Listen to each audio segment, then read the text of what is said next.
And I just want to thank all of us for sticking it out with the diesel trucks sitting here with their engines running and their air brakes and the beeping.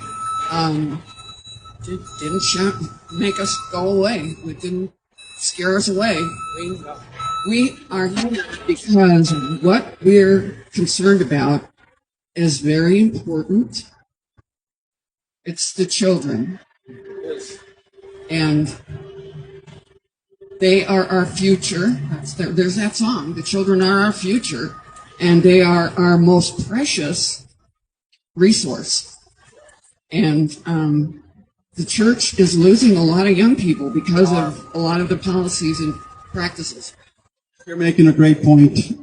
You know, us our age, even the Generation X may have put up with some of this, but truthfully, this next generation, Generation Y, or is it Z? What's yeah, you know, girl, what's the next generation? I think it's X or Y, but they're not going to put up with this. And, you know, these are savvy people. They do a lot of research. The internet's there to research anything you want to research, and they're going to understand these issues so much better than we did. And because of that enlightenment, they are going to have this next generation is simply not going to put up with this, President Nelson. You're leading the church down a hole right now if you don't address some of these things, you know, and really you're leading the good that comes with the church down the hole as well.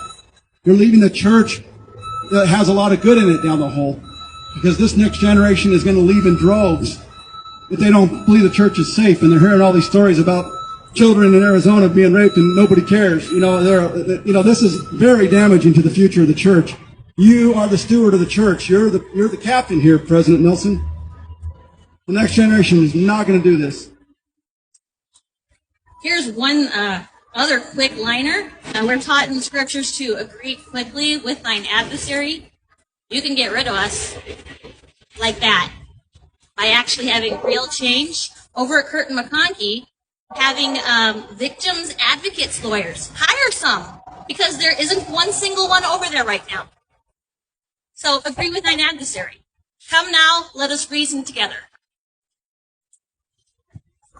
And I'll repeat it again. Come on down and visit with me.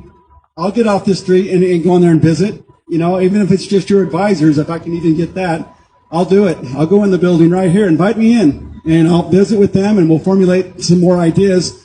I know, you know, at 96 or 8, I know it's hard to completely, you know, formulate everything. So you do need someone who we can work these ideas out in a serious way. But, you know, invite us in.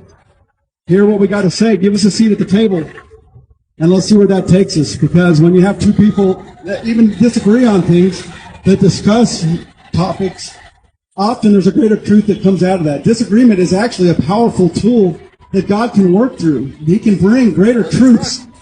God can bring greater truths. I know that's my experience. I have a friend, him and I debated animal rights for almost over a year. And we debated, I mean, it couldn't have been any more intense. The way, it was mostly through emails. So it was written and well thought out debate, exchanges. But when we came to the end of that debate, my knowledge of rights had advanced so much to the disagreeing conversation I had with him. And we did keep it respectful. He's a buddy. And you know that there was a greater love for that friend. A greater love. And maybe he'll come by here, maybe even today. You know, this friend is still a friend. But President Nelson, there is so much truth to be found in talking to people you disagree with. There's so much power and so much truth. And I know for me, I've learned so much in respectful, disagreeing conversations.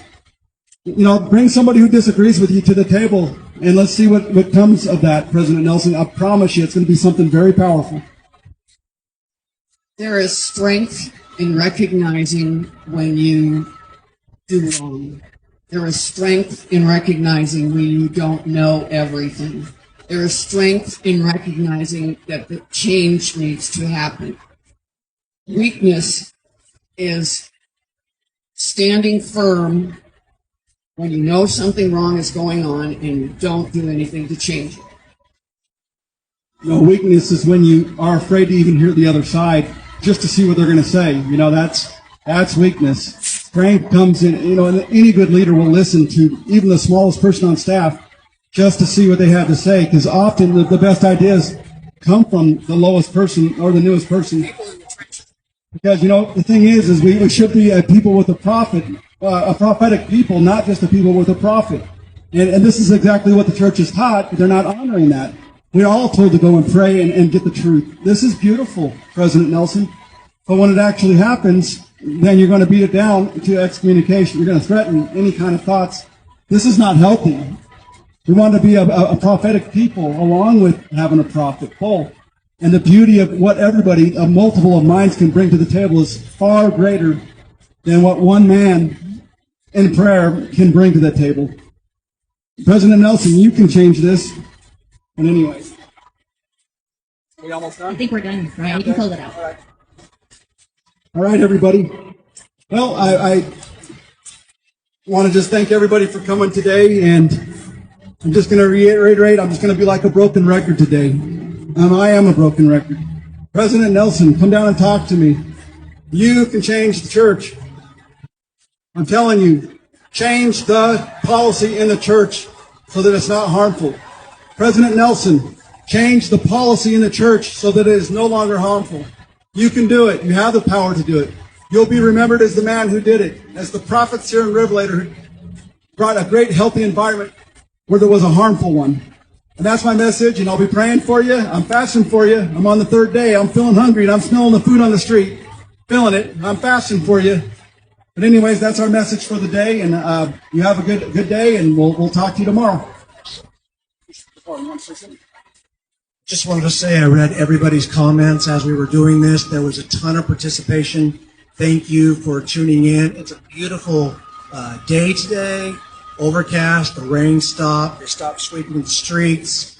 But come on down and talk to us. Thank you for participating. Awesome comments. We just didn't have enough time to respond to them. But thank everyone for this. This is awesome. Thanks.